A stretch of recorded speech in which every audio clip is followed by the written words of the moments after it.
Hello friends, welcome back to the channel engineers scot. आज की इस वीडियो में मैं डिस्कस करने वाला हूँ पॉलीटेक्निक क्या होता है, यानी कि पॉलीटेक्निक है क्या और इसमें क्या क्या चीज़ की स्टडी करनी पड़ती है, इसकी फ़ी कितनी होती है और इनमें कौन कौन से ब्रांच आते हैं जो कि अकॉर्डिंग टू गवर्नमेंट जॉब काफ़ी इंपॉर्टेंट हैं।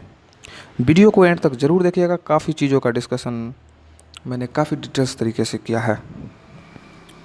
चलिए शुरू करते हैं।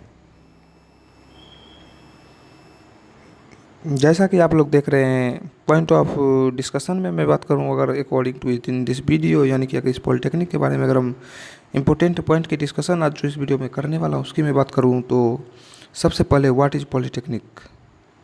इस कोर्स को करने के लिए क्या सा एलिजिबिलिटी क्राइटेरिया, यानी कि क्या क्वालिफ़िकेशन होनी चाहिए, और थर्ड पॉइंट की मैं बात करता हूँ तो इसमें कौन सी सब्जेक्ट की स्टडी की जाती है। फोर्थ अगर मैं पॉइंट की बात करूं तो टाइप ऑफ ब्रांच की, और उसके बाद फ़ी स्ट्रक्चर कितनी होती है गवर्नमेंट पॉलिटेक्निक कॉलेज की, और इस कोर्स के करने के बेनिफिट्स। आज मैं इस सारी चीज़ों पे पॉइंट्स बाय पॉइंट डिस्कस करने वाला हूं। चलिए शुरू करते हैं। जैसा कि मैंने आपको बताया, सबसे इम्पोर्टेंट पॉलिटेक्निक होता क्या है। तो सबसे पहले पॉलिटेक्निक एक वोकेशनल कोर्स है, यानी कि एक डिप्लोमा है। पॉलिटेक्निक एक डिप्लोमा या वोकेशनल कोर्स है जिसके अंदर आपको एक टेक्निकल एजुकेशन की नॉलेज प्राप्त होती है। डिप्लोमा कहे तो डिप्लोमा काफ़ी चीज़ों से होती है, जैसे hotel management, film industry, dancing, arts culture, ये सारी चीज़ें डिप्लोमा होती है। लेकिन अगर आपको टेक्निकल एजुकेशन से डिप्लोमा करनी है तो उसी को पॉलीटेक्निक कहते हैं, यानी कि पॉली मतलब अनेक और टेक्निक मतलब तरीका, यानी कि अनेक पॉलीटेक्निक इसी के लिए कहा गया है, इसका नाम पॉलीटेक्निक हो गया।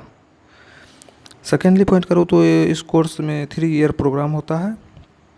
3 इयर्स का ये कोर्स होता है। जब आप इस कोर्स को क्वालिफाइड कर जाते हैं, यानी कि आप कंप्लीट कर लेते हैं कैंडिडेट्स, तो उन्हें एक सर्टिफिकेट मिलता है जिसके थ्रू आपको रेपुटेड कंपनी, यानी कि अच्छे कंपनी जैसे कि टाटा में, IOCL में, BPCL, PSU सेक्टर में आप आसानी से जॉब आपको मिल जाएगी।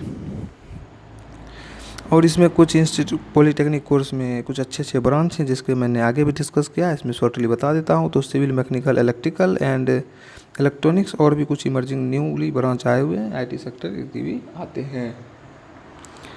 नेक्स्ट अगर मैं बात करता हूँ एलिजिबिलिटी क्राइटेरिया की, तो इस फॉर्म को कैंडिडेट्स क्लास 10th पे ही अप्लाई कर सकते हैं। लेकिन अगर आप 12th पे कर रहे हैं तो आपको LE यानी लेटरल एंट्री के थ्रू फॉर्म को अप्लाई करना चाहिए, जिससे आपका 1 ईयर का टाइम बच जाएगा। या फिर अगर आप 2 ईयर ITI किए हुए हैं तो भी आपका 1 ईयर का टाइम बच जाएगा। 2 ईयर का ही आपके पास डिप्लोमा होगा। नेक्स्ट पॉइंट की बात करता हूँ तो कैंडिडेट्स को इंट्रेंस एग्ज़ाम्स होते हैं उसमें मिनिमम 40% नंबर आनी चाहिए, ऐसा कुछ स्टेट में है। बिहार, UP के स्टेट में ऐसा कुछ मेंशन नहीं किया गया है। नेक्स्ट मैं पॉइंट करता हूँ एलिजिबिलिटी क्राइटेरिया को, तो कैंडिडेट्स इंडियन होनी चाहिए, ये भी इसमें मेंशन किया गया है। और compulsory subject generally mathematics, science and English आते हैं इस कोर्स के लिए एंट्रेंस एग्ज़ाम के लिए। कंपलसरी सब्जेक्ट यानी कि एंट्रेंस एग्ज़ाम में आपको मैथमेटिक्स, साइंस से क्वेश्चन देंगे, कोई कोई स्टेट में इंग्लिश भी क्वेश्चन आएगा। नेक्स्ट मैं बात करता हूँ कि इस सब्जेक्ट जो आप कोर्स करते हैं तो उसमें आपको पढ़ना क्या पड़ता है। तो उसके लिए आपको मेन सब्जेक्ट इसमें रहते हैं जो कि कोई भी ब्रांच के स्टूडेंट है जिन्हें पढ़ना पड़ेगा, तो वो मिनिमम फर्स्ट और सेकेंड सेमेस्टर, यानी कि फर्स्ट ईयर में उन्हें communication skills part 1, part 2, engineering mathematics, physics, chemistry और इंजीनियरिंग ड्राइंग जैसे कुछ सब्जेक्ट होते हैं जिसे आपको पढ़ना ही पड़ेगा।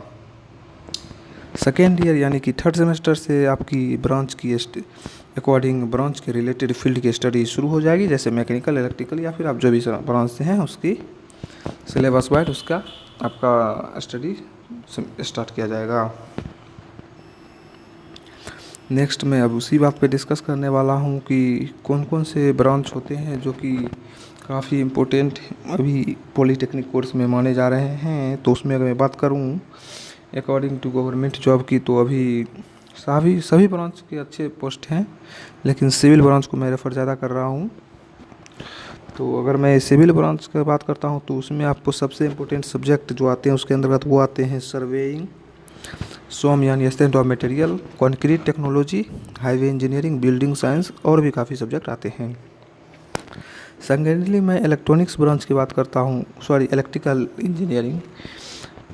तो इलेक्ट्रिकल इंजीनियरिंग के भी काफ़ी इम्पोर्टेंट्स वैकेंसीज जैसे कि बिहार, यूपी में पावर ग्रिड सेक्टर में आ जाती है, या फिर रेलवे और भी कई जगह पे टेक्नीशियन के पोस्ट आते हैं। तो उनमें अगर मैं इंपॉर्टेंट सब्जेक्ट की मैं बात करता हूँ तो control system, transmission and distribution, circuit analysis, AC machine वगैरह सब भी आते हैं। नेक्स्ट मैं मैकेनिकल की बात करता हूँ तो मैकेनिकल तो कभी भी इसका प्राइवेट सेक्टर में कभी भी इसका डिमांड नहीं कम होता है, इसीलिए अदर स्टेट में यानी पंजाब, हरियाणा इधर जितने भी कर रहे हैं स्टूडेंट कोर्स वो मैकेनिकल को ज़्यादा प्रेफर करते हैं। अगर इस सब्जेक्ट में बात करता हूँ तो इसमें सबसे इम्पोर्टेंट सब्जेक्ट पावर इंजीनियरिंग, जिसमें थर्मल, आरएसी वगैरह सभी चला आते हैं। TOM theory of machine, SOM strength of material, machine design, thermal engineering, production engineering और भी काफ़ी सब्जेक्ट हैं जो इनमें पढ़ना पड़ता है। कंप्यूटर साइंस की मैं बात करता हूँ तो इसमें इस सब्जेक्ट से जो भी स्टूडेंट अगर आप पॉलिटेक्निक कर रहे हैं तो मैं उन्हें रिगार्डिंग बीटेक या बी ज़रूर करने के लिए कहूँगा ताकि उनका स्कोप काफ़ी अच्छा हो जाए।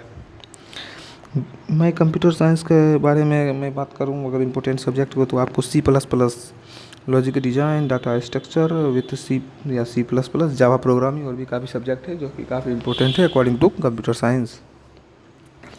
नेक्स्ट मैं बात करता हूँ इलेक्ट्रॉनिक्स एंड कम्युनिकेशन स्किल्स की इंजीनियरिंग की, तो वो भी काफ़ी अच्छे सब्जेक्ट हैं। उनका भी मेट्रो जो भी आते हैं सिस्टम, इसरो, DRDO में भी उनका भी काफ़ी अच्छा डिमांड रहता है।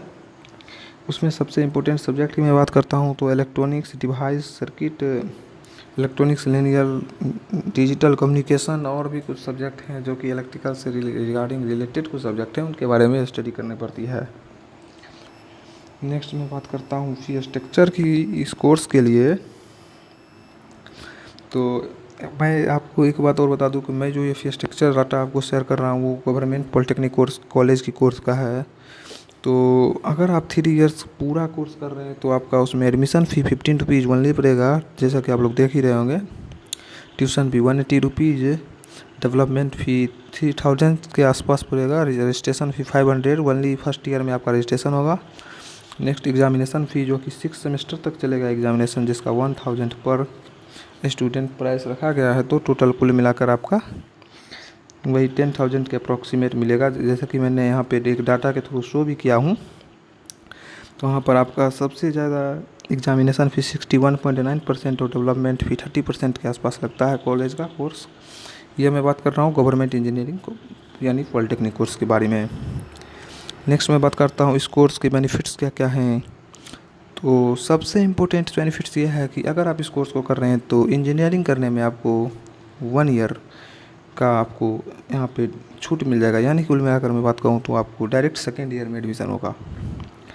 नेक्स्ट मैं बात करता हूँ तो इस कोर्स को करने के बाद आपको काफ़ी अच्छी कंपनियाँ, वो सभी प्राइवेट कंपनियाँ जो कि हैं वो सब आपको जॉब प्रोवाइड करवाएगी तुरंत ही, जैसे कि बजाज का हो गया, ऑटो का हो गया और भी टाटा का हो गया, और भी काफ़ी प्राइवेट कंपनियां हैं जो कि तुरंत ही आपको जॉब प्रोवाइड कराएगी, जिसे हम कैंपस सिलेक्शन के नाम से भी जानते हैं।